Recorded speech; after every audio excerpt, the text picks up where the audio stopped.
chapter 4. Therefore, since the promise of entering his rest still stands, let us be careful that none of you be found to have fallen short of it. For we also have had the gospel preached to us, just as they did. But the message they heard was of no value to them, because those who heard it not combine it with faith. Now we who have believed enter that rest, just as God has said, "So I declared on oath in my anger, they shall never enter my rest." And yet his work has been finished since the creation of the world. For somewhere he has spoken about the seventh day in these words, "And on the seventh day God rested from all his work." And again in the passage above he says, "They shall never enter my rest." It still remains that some will enter that rest, and those who formerly had the gospel preached to them did not go in because of their disobedience.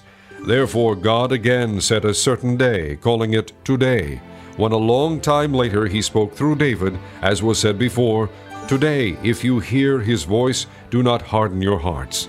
For if Joshua had given them rest, God would not have spoken later about another day. There remains then a Sabbath rest for the people of God. For anyone who enters God's rest also rests from his own work, just as God did from his.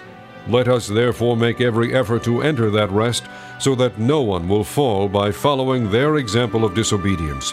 For the word of God is living and active, sharper than any double-edged sword. It penetrates even to dividing soul and spirit, joints and marrow. It judges the thoughts and attitudes of the heart. Nothing in all creation is hidden from God's sight. Everything is uncovered and laid bare before the eyes of him to whom we must give account. Therefore, since we have a great high priest who has gone through the heavens, Jesus, the Son of God, let us hold firmly to the faith we profess.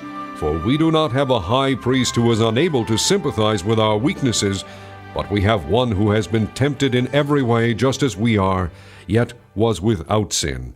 Let us then approach the throne of grace with confidence, so that we may receive mercy and find grace to help us in our time of need.